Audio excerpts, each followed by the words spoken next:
Hello everyone, Akris here, and welcome to my Dark Souls 3 boss ranking video.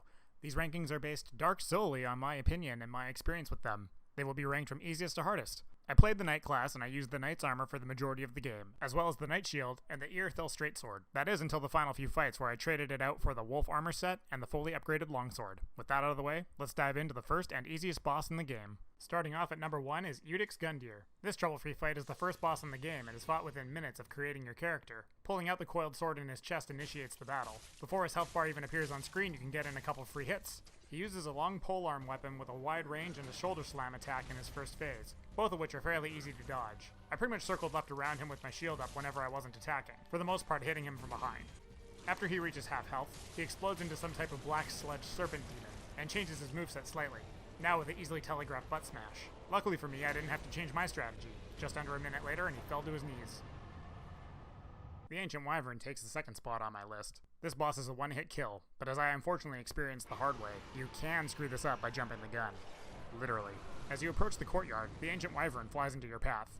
Running between his legs begins a short gauntlet sprint to higher ground. Dodging the small snake-like enemies, and the big one with the chain weapon, climb the ladder and work your way across the scaffolding until you can drop onto a platform, conveniently above where the Wyvern likes to keep his brain box. One plunging attack off the ledge, providing you connect, and the dragon goes down. It's kind of a shame that a boss as big as this dragon drops in a single hit, but I guess a sword or an axe to the skull would cripple any beast.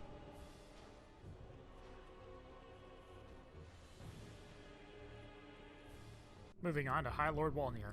Maybe he wouldn't be so high if he chilled out on the smoke. Wolnir is the king of gimmicks in this game, and he's got the bling to back it up. Rush to the left side and bash his big old bangle till it shatters. Wolnir emits a toxic cloud which zaps your health fairly quickly, so make sure to avoid it while you're attacking the bracelets. You'll notice this fight took me 3 tries. That poison is super effective. After you break the bangle on his right hand, move over to his left hand and destroy the other 2. He can awaken some trash skeleton minions to attack and distract you from the toxin, as well as his own swipes and smashes with them big bony arms. Dude's got like no muscle but hits like a truck. Destroy all 3 bangles and you win the fight.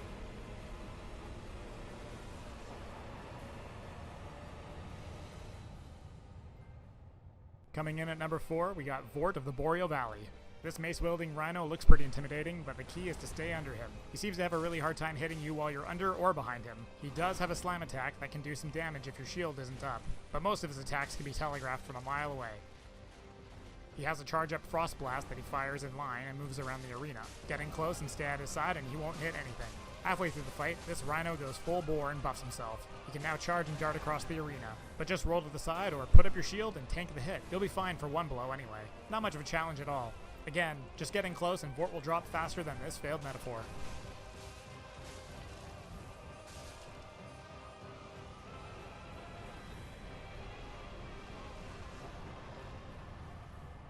Honestly, I feel like the first 8 of these bosses are pretty interchangeable when it comes to their difficulty, but I tried to weigh out each battle fairly. One thing to point out is that the number of attempts is not directly related to how difficult the fight was. Sometimes I just got sloppy. Anyway, the Crystal Sage is up at number 5, and I'm going to play out the entire fight for this one. The Crystal Sage can actually be trolled, which I do unsuccessfully here, if it casts its homing soul attack. Getting in close and spinning the mage in circles makes it so it can't fire its spell, and it gets locked in place as long as it has 1 charge left. As for my fight, the Crystal Sage is not very difficult at all, but it can be a longer fight due to a little RNG. After a few strikes, the Sage will teleport away from you, and spawn some clones around the arena. The clones are really weak, but ideally you'll find the real Sage without having to take down the others first. This is more luck than anything. The copies can fire magic at you while you attack them, so just keep that in mind and listen for sound cues while you strike the other targets. As the minions drop, the real Sage will be revealed, and you should be able to take it out in the second cycle.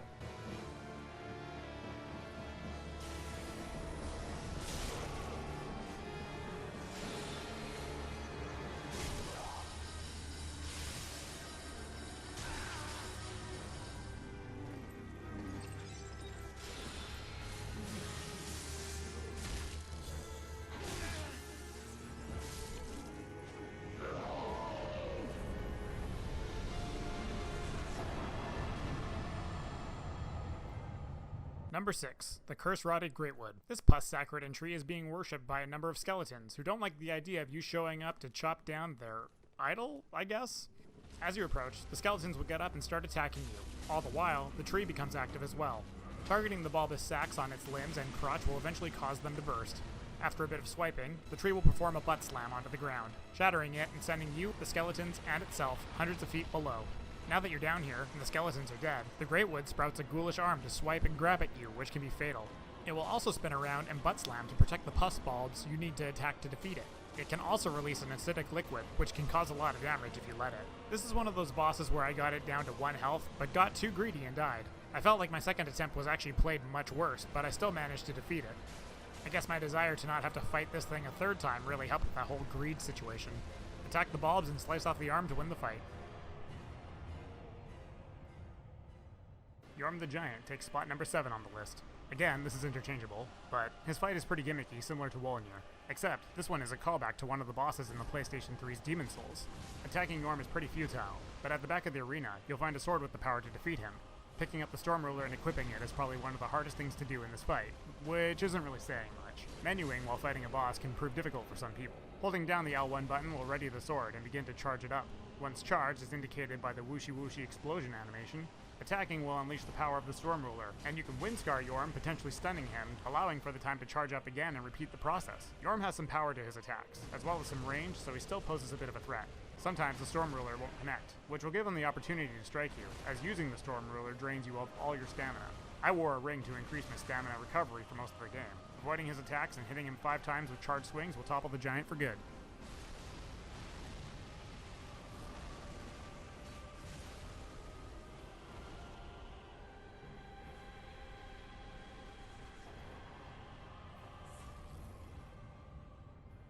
Deacons of the Deep holds the number 8 spot. You'll notice in this footage I summoned 2 players to fight in this one with me. And just to get it out there, this help was not a requirement, but rather a means to just speed up the fight so I could go to bed. One of the players didn't even enter the room. Deacons are easy, plain and simple. Fight your way through the hordes to target the deacon that glows red. Rinse and repeat 5 times until the Master of Deacons, Pope of the Dead, spawns.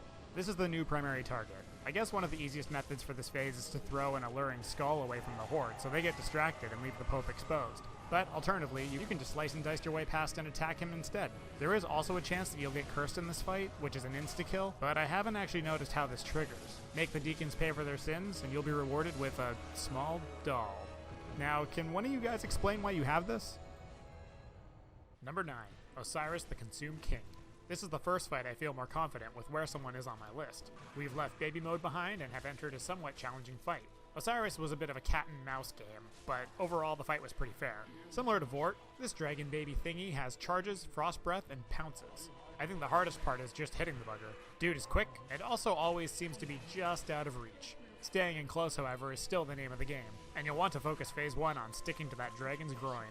Halfway through, Osiris will let out a howl, and that'll be your indicator that he wants you to do him from behind. Same tactics here, get in close and hug that booty. With your sword. I honestly expected to have a much harder time with the Consumed King than I did.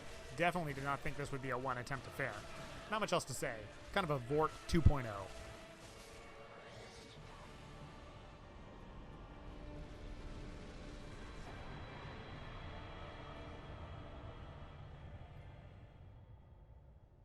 Dancer of the Boreal Valley is a surprising number 10 for me. Again, I thought this would be a fight that would take me a number of tries, but despite some hard to predict attacks, for me anyway, I managed to get through it in one go. Dancer starts the fight off with one sword and a grabby hand. If grabbed, you better hope that she hasn't hit you first, or that you have a ton of vigor, because this combo is deadly. She crushes you, slams you to the ground, and then impales you with her flame sword. Hugging her hip seems to be the trick here. It puts you in a spot where her swings aren't likely to connect, so you can chip away at her. When phase 2 starts, she draws a second sword. It shows you why she's called the Dancer. She has a spin attack which can cause some major damage if your dodge game isn't on point. Or if she just doesn't completely miss you. Granted, she managed to almost end me multiple times, and I drained a ton of Estus, but nothing she did ever felt overly difficult or stressful. Her attacks mostly just caught me off guard. Dodge the swords, hack away, and it's curtains for you, baby. Champion Gundyr rolling up in the 11th slot. This would have been closer to an 8 or a 9, as my first round with him was similar to the Curse Rotted Greatwood, in that I almost beat him on my first try, but again, got greedy and lost. I got completely decimated on my second attempt, which made me think maybe I just got lucky in round 1. On my third fight, I won, but it drained all my Estus. Faster, stronger, and more aggressive than the number 1 slot counterpart Eudix Gundyr, Champion Gundyr is no slouch. Brutal swipes, kicks and slams, and a howl that stuns you all make him a challenging opponent. Seriously, his kicks take a lot out of you, and knock you back, allowing him time for a follow-up with more attacks. I don't really know what else to say about him. He's Eudix on steroids, but the next boss was much harder. Number 12, Aldrich, Devourer of Gods. I originally had Aldrich in the next slot, but after thinking about it, this fight was easier than the next one for me. Mechanically, that is. Aldrich has a somewhat exploitable pattern. He teleports to different places in the arena, but you can kind of dictate where he will end up. It seems that if you were in the bottom left corner of the arena, he'll teleport to the top right, and if you're in the bottom right, he'll teleport to the top left, and vice versa. So, by using this pattern, you'll always be able to exploit his moveset.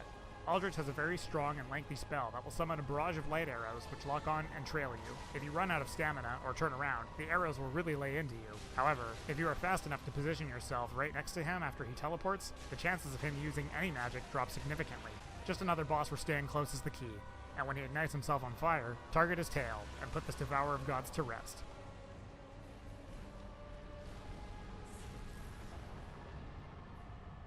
Number 13, Pontiff Sullivan. Sullivan? Pontiff is one of those fights where if you're good at parrying, which I am not, can be won fairly easily. Sullivan is a super quick, dual-wielding swordsman who puts the dancer to shame. He uses a fire sword in one hand, the only sword of his that can be parried from what I understand, and a dark magic sword in the other. His attacks are quick and strong, and when you enter the second phase of the fight, he summons an ethereal clone to aid him. My first 3 attempts were so rough, I really considered using a summon to assist me on the fight for the 4th attempt. I even pulled up the summon sign, thought for a moment, but then decided against it. This is the round that I won, which is awesome because it made me feel a lot more accomplished.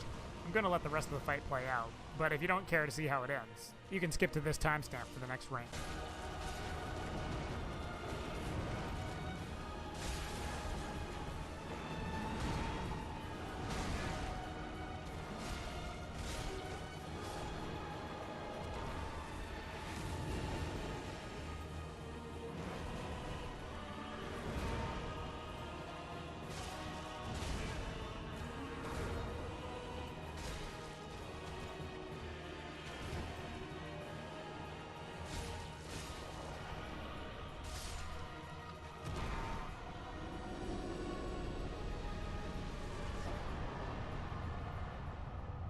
Number 14, Dragonslayer Armor.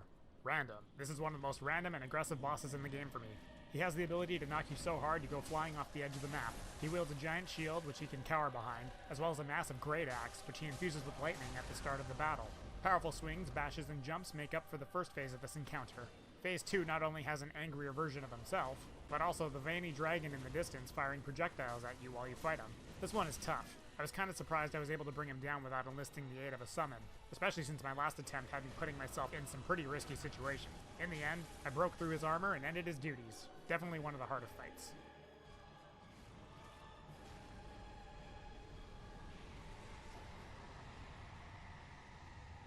Number 15, Old Demon King. The Old Demon King is in this spot because I didn't really give him a fair shake on my own. This is another instance where I tried to fight, died once, wanted to beat him before going to bed, so I summoned someone else and won. I could tell from the first encounter, however, that I was either very underleveled, or I was going to get rocked regardless. Playing a melee class against this guy is a little rough, as a lot of his moves are close range, powerful, and he even has an ability which sets the area around him on fire. Oh yeah, he spits lava and fireballs rain down from the sky too. You can stagger him, but when he comes to, he emits a blast which can take out a lot of health and knock you down. I think a ranged magic class would really drop the difficulty for this fight. Anyway, hack away at him and try not to die.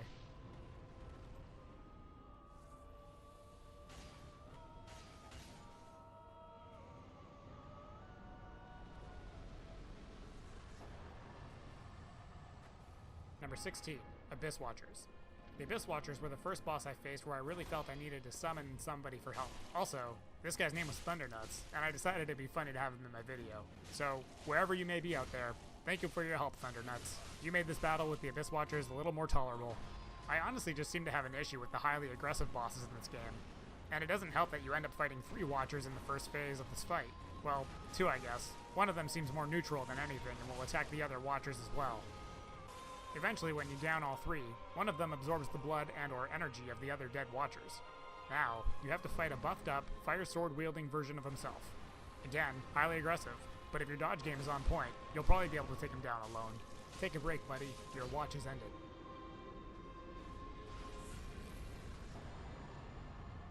Number 17, Soul of Cinder. The Soul of Cinder is like Gwyn from Dark Souls 1, if Gwyn posed a challenge. The Soul of Cinder has different weapons he can equip, which will alter his moveset. Another aggressive encounter, and not too different from the second phase of the Abyss Watcher fight, giant flaming sword where the fire can reach crazy distances. When you drain his health bar, he plants a sword in the ground and you better back away because he's about to buff with a fiery explosion. Aggression intensifies and it plays like the first phase, but after he downed some steroids. While I did use a summon in this battle, thank you Elena, this fight was nothing compared to the next one.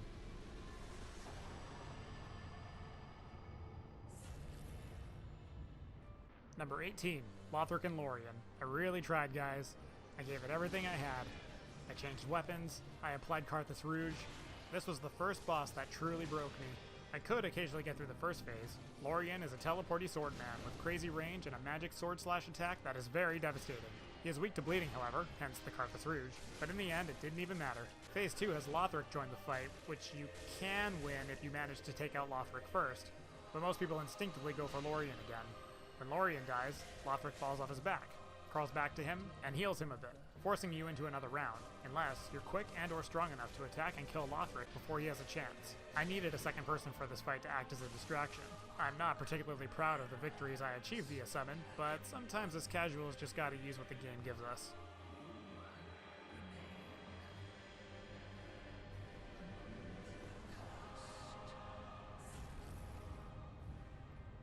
Number 19. Probably to nobody's surprise, the Nameless King. This fight has you facing the Crow Dragon the Nameless King rides atop of in the first phase, and the King himself in the second. I was actually really shocked when I managed to take down the dragon on my first attempt with relative ease. However, as soon as the King came down to face me, I was obliterated. So quickly, in fact, that after my second go, I just decided I wanted to get it over with and take him down. Thus, I enlisted the help of 2 others to assist me. The dragon has an incredibly strong fire breath attack, which thankfully is easily telegraphed. However, when he flies around in circles and the Nameless King fires bolts of lightning at you from the sky, this can be a little much.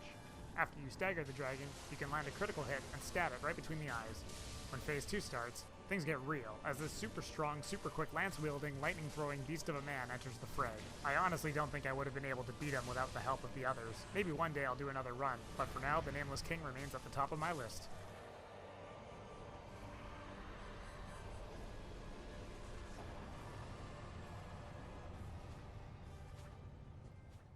Well, there you have it. My opinions on which fights were the easiest and hardest in Dark Souls 3. If you liked the video, let me know if you want to see me attempt Dark Souls 1 and 2, as well as Bloodborne, or any other game really. And let me know in the comments below which bosses gave you a hard time. It'd be really interesting to compare notes. I got a few more videos in the pipeline, so I look forward to hearing your guys' feedback.